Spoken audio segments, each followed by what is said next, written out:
Hi guys, welcome back to Thinkercad. This is episode 4 of our newest show from Think Again Lab. Here we teach you how to build a robot from scratch. So now let's see what we are going to build today.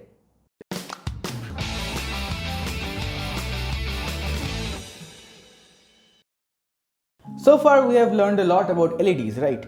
So a quick refresher, if you guys haven't watched the earlier episodes, please go and watch them. We have a playlist that will be right here, and if you guys haven't watched those, it won't help you understand this episode better. So in today's episode we are going to talk about sensors. So what are sensors? Sensors are basically devices that help us sense a natural event. Like for example, like right now you guys are seeing me because of a sensor called a camera. So a camera is a human augmentation of our eyes. Just like how we can see everything, the world around us with our eyes, the camera can record the same thing in an image format or in a video format. So that's a sensor. So that's called an image sensor. So like that, there are various kinds of sensors. There are hundreds of thousands of different kinds of sensors in the world. So with like new sensors getting invented every single day. So the point is, these sensors can be broadly classified into two specific categories. So the first one is analog sensor and the second one is digital sensors. So what are analog and digital sensors? So analog sensors are basically have multiple values between two numbers. So let's just say 0 and 1, right? So there can be like millions of values between 0 and 1. So 0.1, 0.001, 0.7, 0.5, you name it. So between 0 and 1 basically.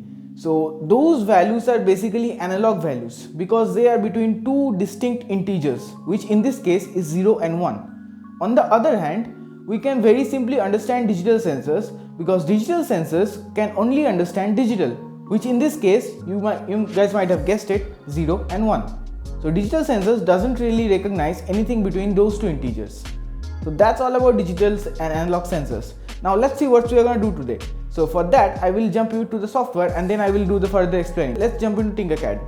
So guys, now as you can see, we're in the software in Tinkercad, and now let's see the new circuit as we always do. So as you can see, there are 3 circuits behind me already done. So those are the 3 previous videos, the circuits from those videos. Once again, if you haven't watched those, please watch those. Those will help you to understand the series better. So with that said, let's go to the create a new circuit and let's learn about sensors. So as usual, I have clicked on create new circuit, and now we will wait for the circuit to load up, which only takes about 2 or 3 seconds. That's it, the circuit has been loaded up. So once again, this is our workspace, this is our path speaker, from which we can pick the parts and place them in the workspace to build a circuit ultimately. So what we are going to learn today is called a time of flight sensor. So now, what is time of flight? Time of flight is once again another fancy name for an echo device. Now we all know how bats and dolphins communicate, right? They use ultrasonic waves to detect the area around them using echoes. So basically the definition is, say this is the wall and this is the bat or the whale. The bat or the whale would generate ultrasonic beam that would go straight like this because sound waves travel through air.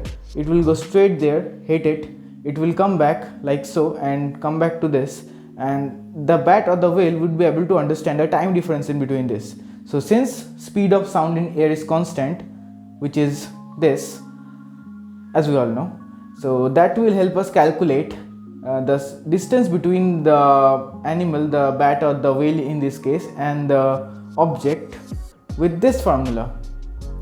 So with that said, we have, once again, sensors are augmentations of human and animal capabilities. So we have devised several devices based on that time of flight theory itself. So firstly, there are infrared ones, secondly there are ultrasonic ones. Today what we are going to see is called an ultrasonic sensor. So it uses the time of flight principle itself with ultrasonic waves to guess the distance between the sensor and the object. With that said, let's go and build the circuit.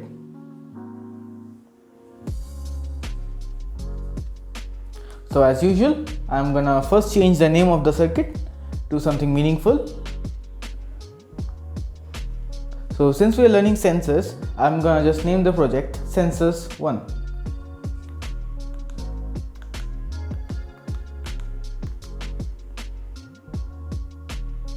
Right, so our project has been named. So the things we are gonna need for this project are an Arduino, an ultrasonic sensor, and nothing else really. Like in real life, you guys would need a jumpers and stuff like that, but in Tinkercad those are already provided, so we won't need anything else.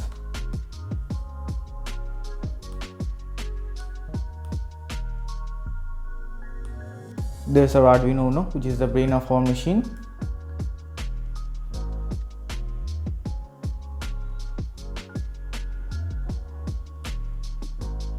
And then there is the ultrasonic sensor. So this is the ultrasonic sensor. As you can see, there are two down stuff. So one of them is a transmitter and a receiver. So as the name suggests, the transmitter transmits the waves through the air to the object, and when the waves hit the object and return back, the receivers are the ones that receive the wave and calculate the time and tell us the distance between the object with that formula. Once again, this is the formula.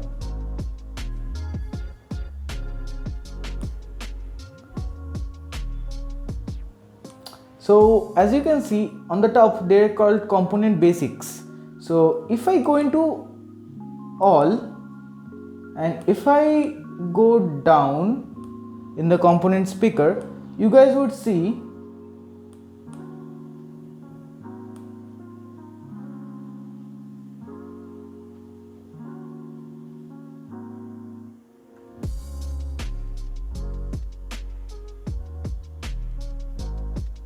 this, basically this.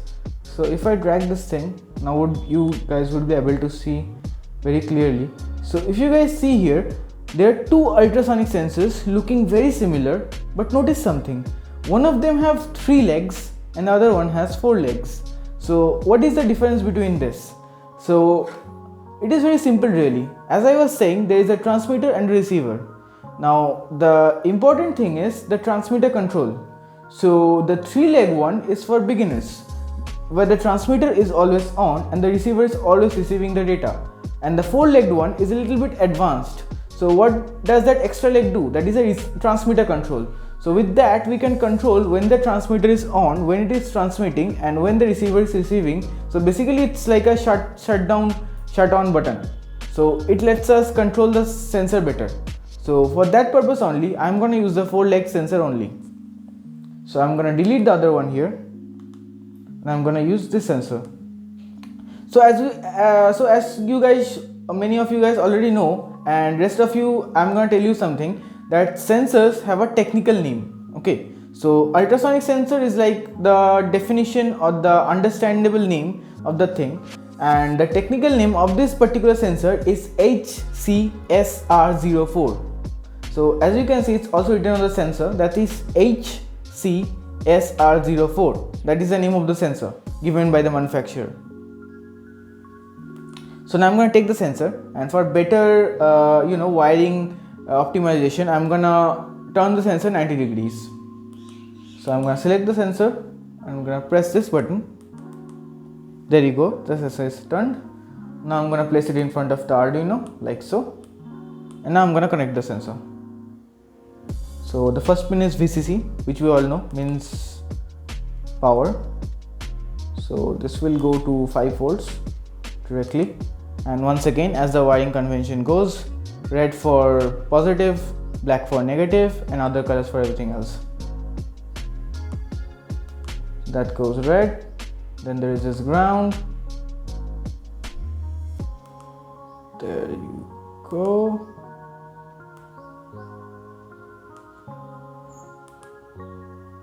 Black for this one.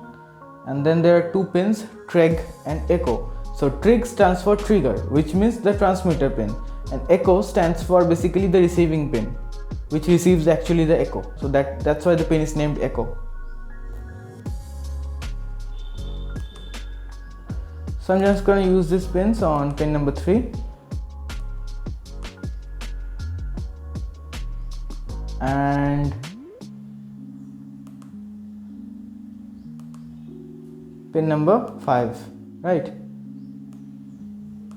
That's done. So to avoid confusion, I'm going to change one of the colors to yellow, like so. So now we all have all our wiring laid out. So let's go to the coding section. Once again, it's not writing the code with your hands, it's just block coding, so it's pretty easy. So that's the default code that's we're gonna trash, like this. Now we're gonna write our own code.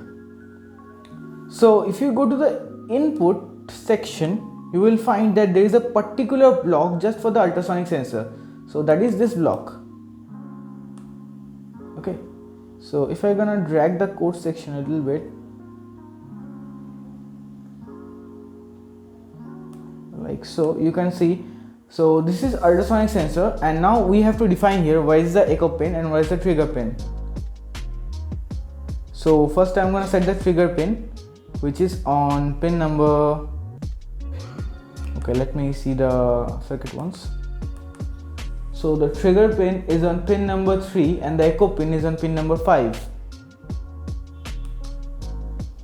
So trigger pin is on pin number 3. As you can see on the echo pin, there is a option called same as trigger. So this is basically for the 3 pin sensors that I showed you guys earlier, because they don't have the trigger pin really. So that's why that is provided. But since we have an advanced sensor and the trigger pin is on pin number 5, I'm going to change that. So I'm going to change it to 5. Now we have like internal calculation as to in which unit the value will come, value of the sensor we will receive, which unit we will represent in. So right here I'm like representing the unit in centimeters. So I'm gonna say centimeter right there. We can also use this in inches like so, but I'm just gonna use centimeter here. Now to print this thing, we need some output code. So I'm gonna go to the output section.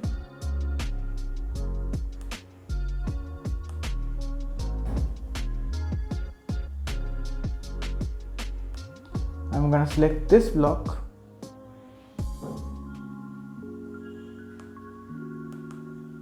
I'm gonna set it down.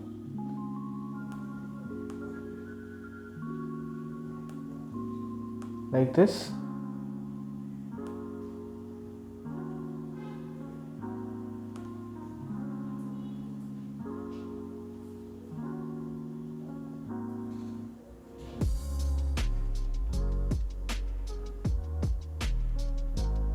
Okay, let's skip this section, and because this is like a really long and boring section where I pick up blocks and place them there, let's fast forward this thing and we will meet at the end of the thing when I have all the blocks, and then I will explain. So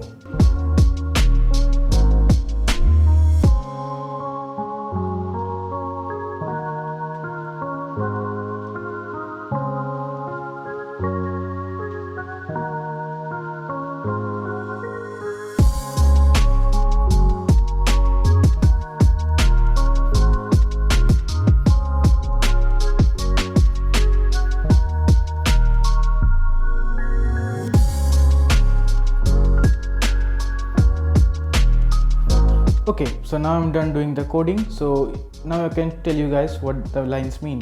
So as you guys can see, it's a 4 line of block coding that I was needing to build this thing. So it's pretty simple really.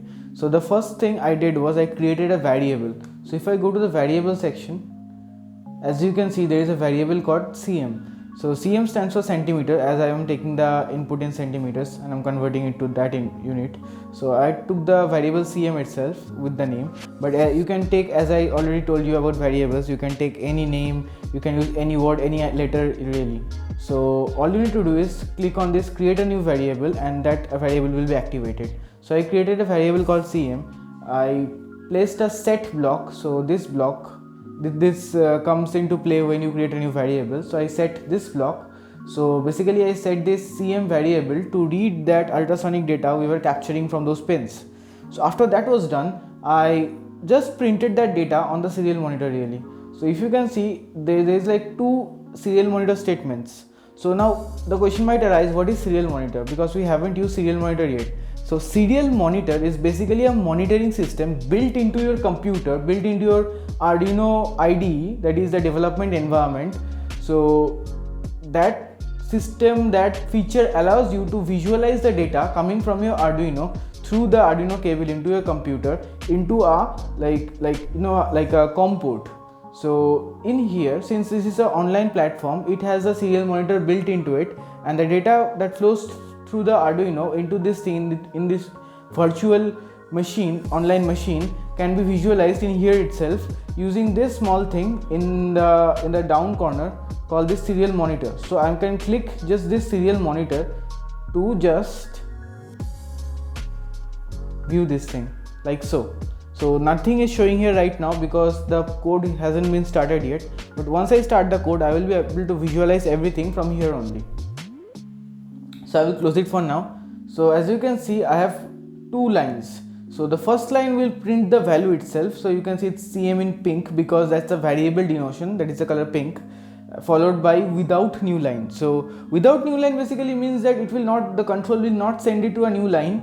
It will continue after the printing the value. So after that I have print to serial monitor just the writing CM, it's the like the unit centimeters, not the actual variable. So that's why it's in white with new line. So what it means that after the writing that unit, the control will move to a new line for printing the next one. So in that way it will print first the unit, the number which is the variable, then the actual unit, the centimeters, and then it will move to a new line, which means we will get like XCM, YCM, ZCM, we will get something like that.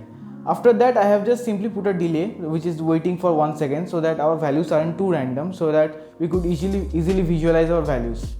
So now I hope I have explained the code sufficiently, and now I will move on and I will start the code. I will check everything is okay, and then I will start the code, and then I will show the serial monitor the data that comes through, right? So to do that I will close the code. I will check my wiring. So trigger is on 3, echo is on 5. Let's check the code again. So trigger is on 3, echo is on 5, that is good. So now what we will do is we will just shrink this section so that we can see the circuit as well. You guys will know in a moment just why. And start the simulation. So as we started the simulation, you guys can see nothing happened. Now why? Because it's a time of flight sensor. Basically we use it to capture the distance, right? So in real world I would place the sensor like this, and I will move my hand or any other object for the sensor to capture the distance. But since it is in virtualization, it's in the computer, it's online, so we cannot really do that with the computer, right? Because there is no actual sensor in there. So to sort that out, the clever guys at Tinkercad have devised a way, that is they have created a virtual object as well. But as you guys can see, there is no object. So to see the object, you have to first click on the sensor. That is the trick. So I will now click on the sensor like so. And as you can see, an object has appeared. So now if I open the serial monitor, we are already getting the reading, that is 113 centimeters. So if I take this object, you guys will be able to see that I can move this object around anywhere and it will continuously monitor the distance from that object. So if I move it closer, as you can see it's 45 centimeters right now, and if I move it further, it's 145 centimeters. So I have approximately moved 100 centimeters away. If I move it again, 103 centimeters. So I have moved 42 centimeters closer. So this is how the thing works. It can be changed to inches, it can be changed to any other units just by mathematical calculations and stuff like that. So there are many more projects to come with this sensor and with other sensors as well. So stay tuned to Tinkercad, and I hope you liked the video. If you did like the video, the like button is right there in the corner, and as always, we always love feedback from our community. So please go and comment on the video. If you are liking this show and all the stuff related to Think Again Lab, please do consider subscribing to this YouTube channel and checking us on other social media platforms like like Instagram, like Twitter, like LinkedIn. We are also having our own website, that is thinkagainlab.com. So if you are interested in doing courses like this, doing live sessions with me on robotics and stuff like that, if you are willing to learn more on robotics and do 3 months or 5 months master classes from us, just visit us at thinkagainlab.com. Thank you.